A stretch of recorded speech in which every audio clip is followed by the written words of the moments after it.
Boa tarde a todos. Sejam bem-vindos, então, à primeira mesa da tarde, aqui no auditório, que terá como tema glomerulopatias e se existe espaço ainda para os glicocorticoides.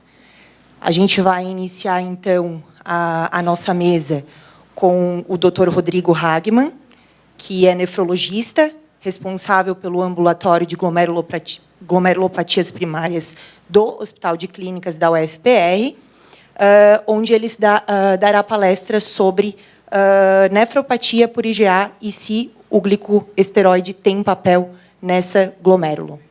Seja bem-vindo e obrigada pela participação. Obrigado, Fernanda. Boa tarde a todos. Espero que tenham tido um bom almoço. Então, dentro dessa proposta da mesa de hoje, eu fiquei com a incumbência de falar de tratamento da nefropatia por IgA. Ela é a glomerulopatia primária mais comum do mundo. Ele pode se manifestar de várias maneiras, desde hematúria microscópica assintomática, até a síndrome nefrítica nefrótica e a glomerulonefrite rapidamente progressiva. Então, ela é muito heterogênea. O paciente que tem essa doença, eles têm uma produção aumentada de uma IgA anômala. Essa IgA anômala se liga à IgG, forma imunocomplexos circulantes que se depositam no mesângio, acabam fazendo uma ativação do complemento, que vão combinar com lesão ali mesangial e podendo levar à esclerose. O padrão ouro para o diagnóstico é a biópsia renal. Então, a gente classicamente observa proliferação celular e da matriz mesangial, aqui melhor visualizado aqui. E, claro, na imunofluorescência, predomínio de IgA, aqui, principalmente em mesângio. Então, o padrão ouro é a biópsia. Na biópsia, nós temos essa classificação de Oxford, de 2016, que leva em conta que nos dá alguns fatores prognósticos. Então, a gente usa o score MEST-C. M de proliferação mesangial, E de endotelial, S esclerose, T de o cometimento túbulo intersticial e o C se tem crescentes ou não.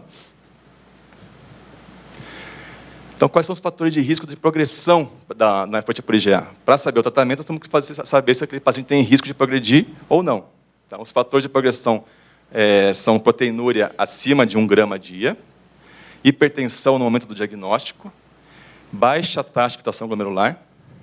A hematúria é questionável se ela por si só é um fator de progressão ou se ela apenas marca ali um sinal de atividade da doença. Então, a hematúria isolada é questionável.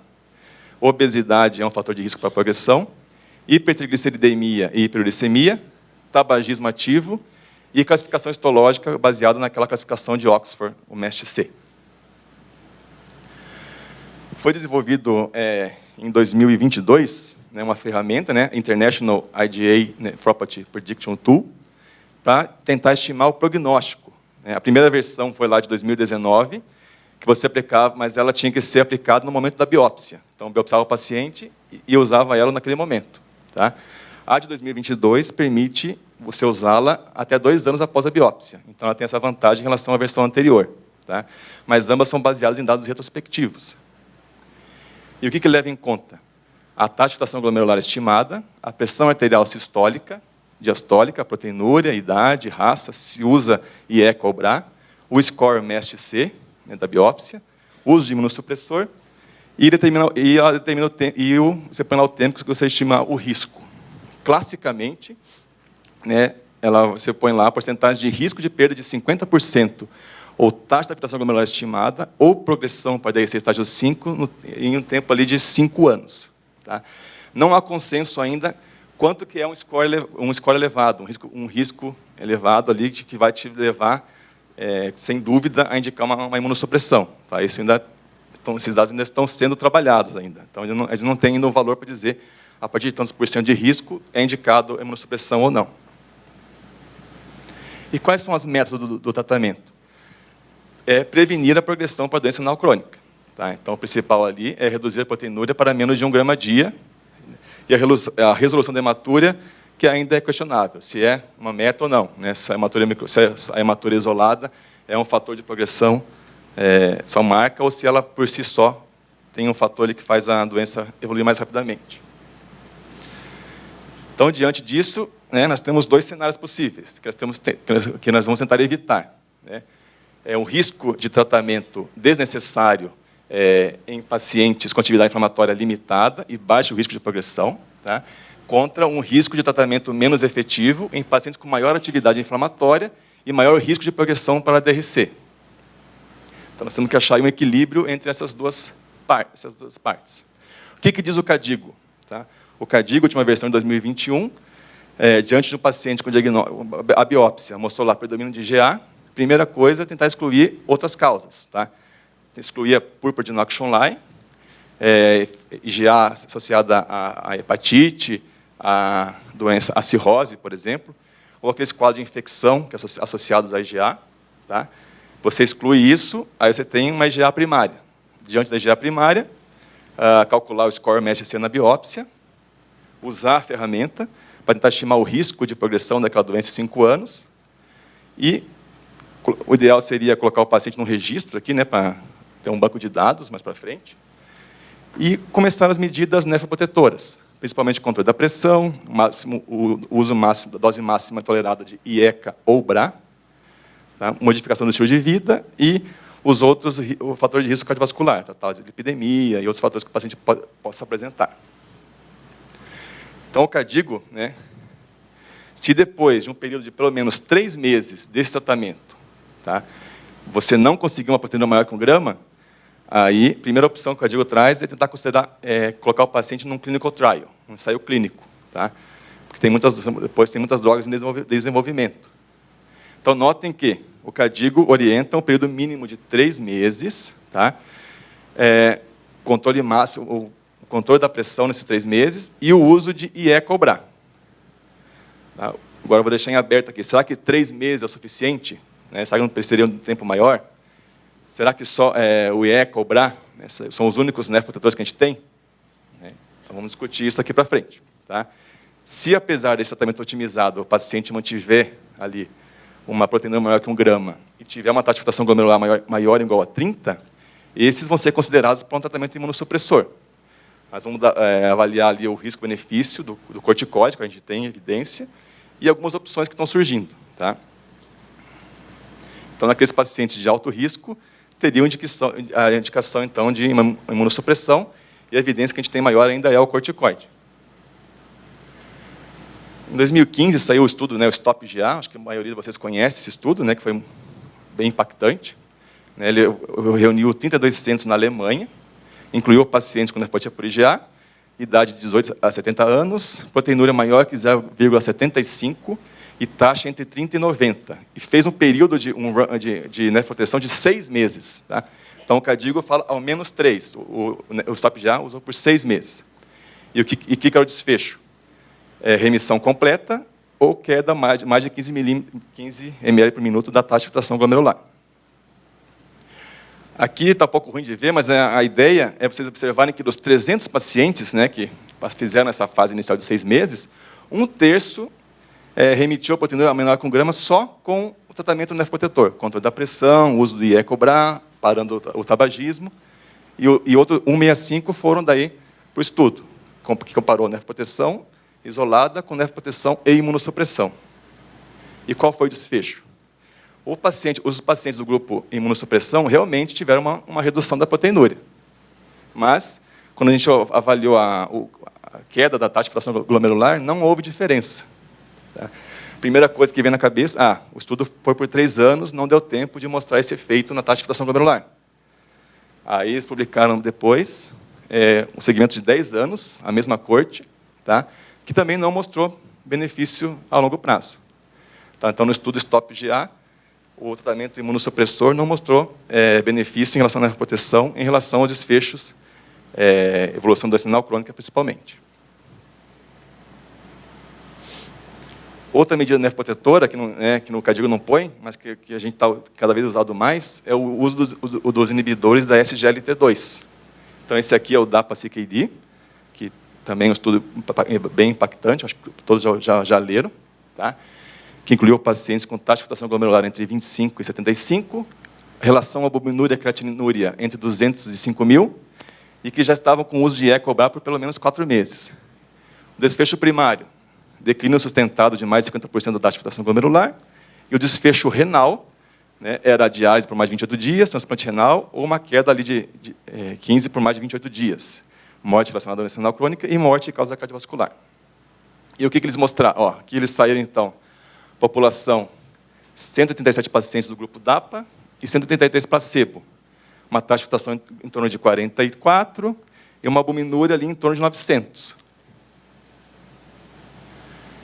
E, tanto para o desfecho primário quanto secundário, a droga mostrou benefício em relação à nefroproteção isolada. Tá? Então, a DAPA e depois o EMPA-KINI também corroborou esses achados. Tá? Então, uma das estratégias de nefroproteção, além do IE-COBRA, é o inibidor da SGLT2, que a gente pode usar. O paciente está lá com a pressão controlada, dose máxima de IE-COBRA, e mesmo assim mantém a proteinúria maior que 1 grama. O que seria uma outra opção? Outra opção seria você trocar o IE-COBRA por um bloqueador de angiotensina 2 e endotelina A. Então, um deles é o sparsentan. Então, esse ano de 2023, né, saiu esse estudo que comparou o sparsentan com o irbesartan, um BRA, e mostrou benefício do irbesartan, tanto na remissão completa quanto parcial. Então, talvez também seja uma estratégia na proteção você usar o antagonista angiotensina 2 e da endotelina por um período, talvez, de pelo menos 6 meses. Tá? E não só aqueles 3 que o cardíaco trouxe. Tem alguns pacientes que você vai otimizar ao máximo a terapia, tá? Mas vão manter ainda uma proteinúria maior que 1 grama. Esses pacientes, então, serão candidatos à imunossupressão. O que a gente tem de evidência de imunossupressão LGA é ainda o corticoide. Muito baseado nesse estudo VALIGA aqui, que foi um estudo retrospectivo, mas que não levou em consideração a taxa de filtração glomerular ou proteinúria para a inclusão. Então, eles partiram de 1.147 pacientes, aí fizeram uma propensão de risco, ali fizeram um score pareado, 184 no grupo corticoide e inibidor do sistema renina-angiotensina-aldosterona, e 184 só com inibidor do sistema renina-angiotensina-aldosterona. E aqui eles mostraram benefício, não houve benefício para aqueles pacientes com proteinúria menor do que 1 grama. Tá? Então, nos pacientes com proteinúria menor que 1 grama, o corticoide não teve benefício em relação à nefroproteção isolada. O benefício foi visto de 2 a 3 gramas e o benefício maior mesmo aqueles pacientes com mais de 3 gramas de proteinúria. Tá? Então, essa zona aqui de 2 a 3 fica um pouco cinzenta. Assim, né? Tem um benefício, mas a de 1 e 2, né, fica mais uma zona cinzenta. Né? Mas o benefício é, claro, aqui maior que 3. E menor do que 1, não houve benefício.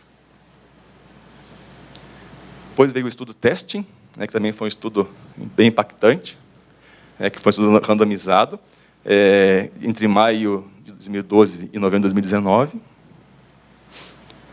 que incluiu pacientes com mais de 1 grama dia de proteinúria, taxa de filtração entre 20 e 120, usou um período de run-in de 3 meses também, não foi 6 meses igual ao STOP-GA, foram 3 meses.